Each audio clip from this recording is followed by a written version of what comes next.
చూశాడు. తర్వాత జనుల క్షేమం విసారించేవాడు అదండి. యెషయా గ్రంథం 10వ అధ్యాయము 3వ వచనంలో జనుల క్షేమం విసారించేవాడు అని మనం విన్నాం. ఈనాడు జనుల క్షేమంలో మనం చాలా పాఠంలో విన్నాం. ఒకటి జనుల క్షేమంలో చేపల క్షేమం చూశాడు. తర్వాత సంఘ క్షేమాన్ని గత వారంలో పైపైన వచ్చినట్టు చూసాం. అంతే, పైపైన వచ్చినట్టు చూసాం. జనుల క్షేమాన్ని చూసినవాడుగా ఉంటున్నాడు.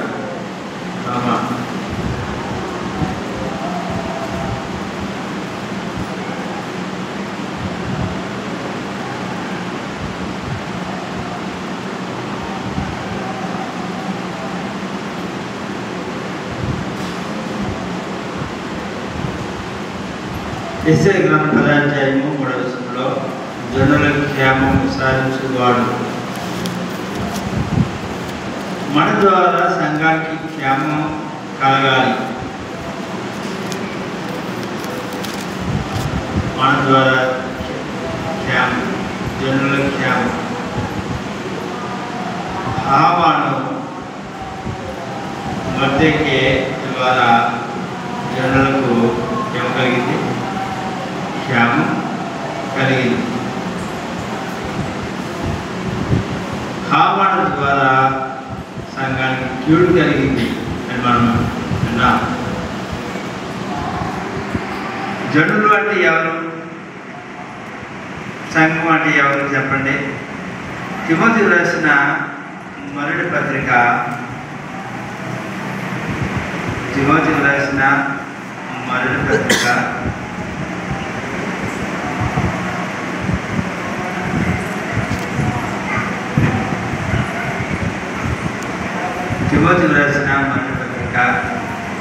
3వ అధ్యాయం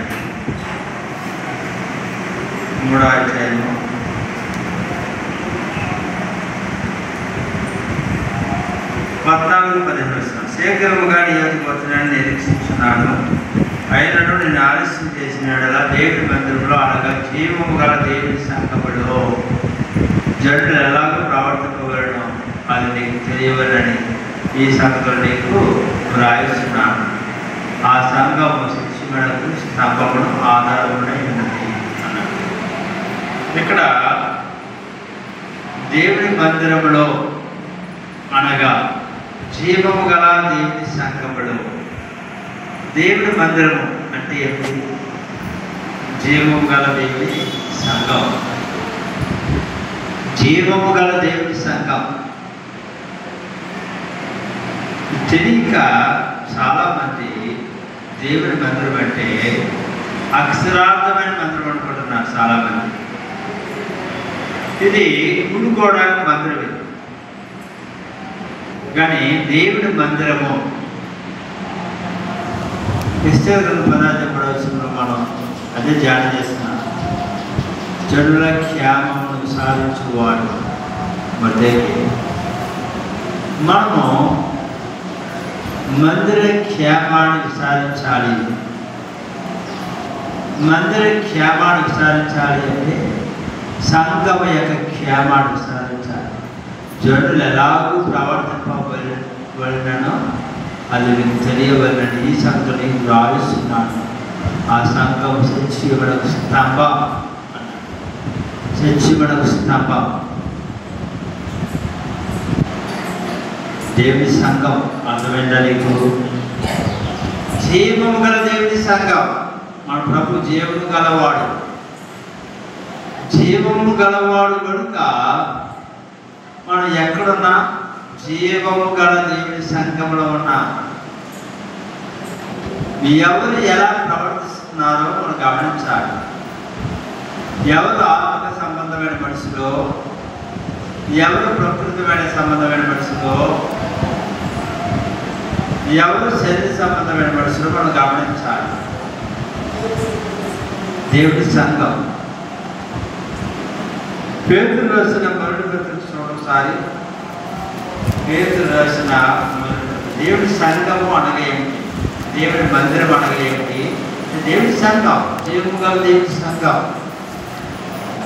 పేతురు రాసిన మొదటి పత్రిక 2వ అధ్యాయము 5వ వచనం, 2:5. యేసు క్రీస్తు ద్వారా దేవుడికి అనుకూలములకు ఆత్మ సంబంధమైన పనులు అర్పించడానికి పరిశుద్ధ యాజకులుగా ఉన్నట్టు మీరును సజీవమైన రావాలండి అన్నాడు. మీరును అన్నాడు. మీరును ఎట్లా ఉండాలా? సజీవమైన రావాలండి. జీవము గల దేవుని సంఘం అని అక్కడ రాయబడింది. ఇక్కడేమి రాయబడింది? మీరును సజీవమైన రావాలండి. ఆత్మ సంబంధమైన మందిరముగా కట్టబడుతున్నారు. మనం కట్టబడ్డాం, ఆత్మ సంబంధమైన మందిరముగా కట్టబడ్డాం. ఈ మందిరము అనగా ఏమంటే సజీవమైన రాళ్ళు. మనమే ఆయన రక్తంలో కడగబడ్డాం, విమోచించబడ్డాం ఆయన రక్తంలో. దేవుడి సంఘము అనగా, దేవుడి మందిరము అనగా ఏమంటే దేవుడి సంఘమే. సంఘము క్షేమమును విచారించాలి. మనం సంఘములో ప్రజలు ఎట్లా ఉన్నారు, ఏ విధంగా ప్రవర్తించే వారు ఉంటున్నారో విచారించాలి. మందిరానికి లాక్కుపడింది. దేనికి లాక్కుపడినట్టు? సంఘానికి లాక్కుపడినట్టు. సంఘానికి లాక్కుపడినట్టు. ఆలస్యం చేద్దాం, అర్థం చేస్తాం.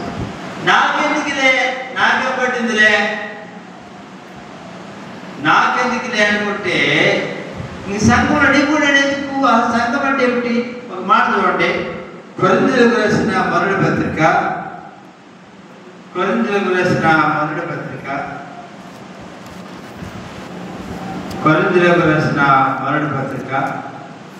1వ అధ్యాయము, 1వ అధ్యాయము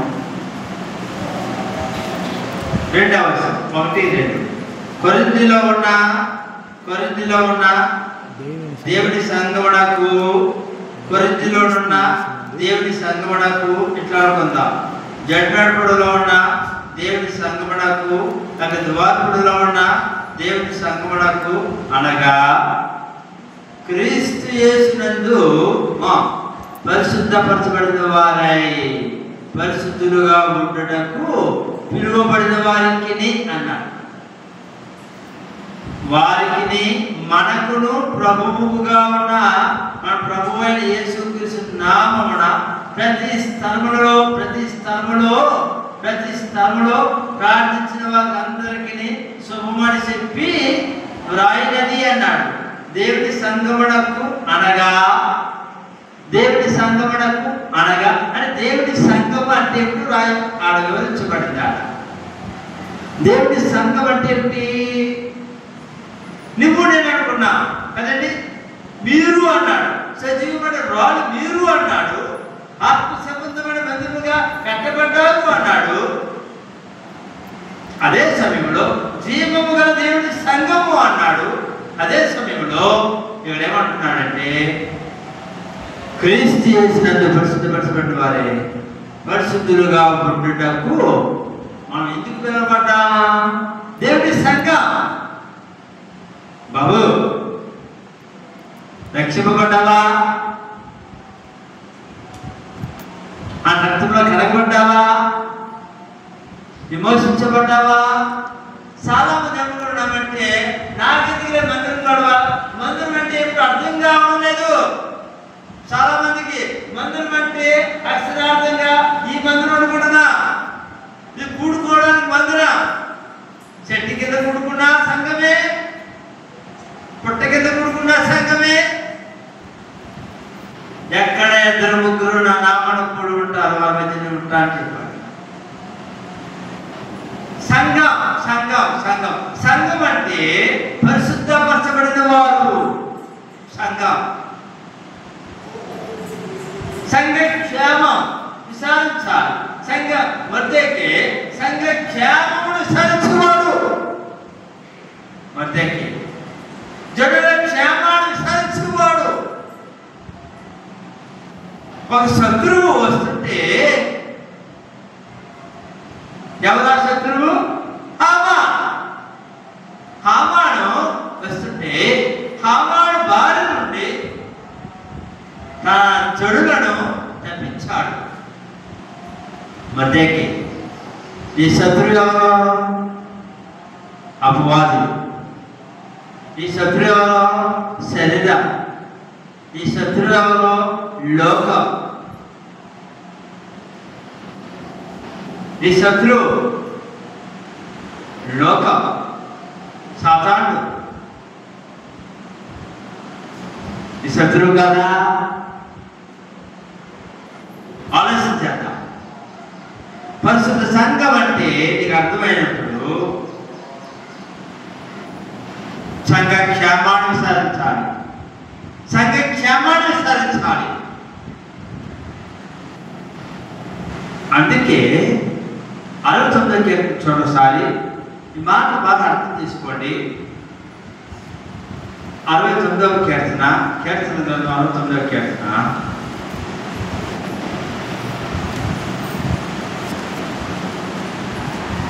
69వ కీర్తన, కీర్తన గ్రంథం 69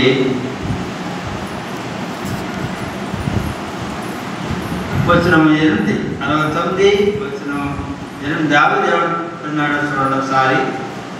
దావీదు ఏమంటున్నాడో 69 వచనం 8. ఇలాగా వచనం 9 చదువుతున్నాను. నీ ఇంటిని కూర్చిన ఆసక్తి, నీ ఇంటిని కూర్చిన ఆసక్తి నన్ను భక్షించుచున్నది, భక్షించి ఉన్నది అన్నాడు. నీ ఇంటిని కూర్చిన ఆసక్తి నన్ను, బాబు నీ వద్ద నీ ఇంటిని కూర్చిన ఆసక్తి, ప్రభువా నీ ఇల్లు నీ ఇల్లు నీ ఇల్లు నీ ఇంటిని కూర్చిన ఆసక్తి నన్ను నాకేముంది భక్షించుచున్నది. నీ ఇంటి నీ ఇల్లు, అది నా ఇల్లు కాదు, నా ఇల్లు కాదు. నా ఇంటికి నిప్పట్టుకుంటే నాకు ఎంత ఆందోళన. నా ఇంటికి లాభపడితే ఎంత ఆందోళన. నీ ఇల్లు ఏమైపోతుంది? నీ ఇంటిని గురించిన ఆసక్తి నన్ను భక్షిస్తుంది. ఈ ఆసక్తి, ఈ దేవుడి మందుల పట్ల ఉన్న ఆసక్తి నీకు నాకుంటే ఎంత బాగున్నావు. ఈ ఆసక్తి ఎవరితో తెలుసా? నెహెమ్యా. ఒకసారి చూడండి. నెహెమ్యా గ్రంథం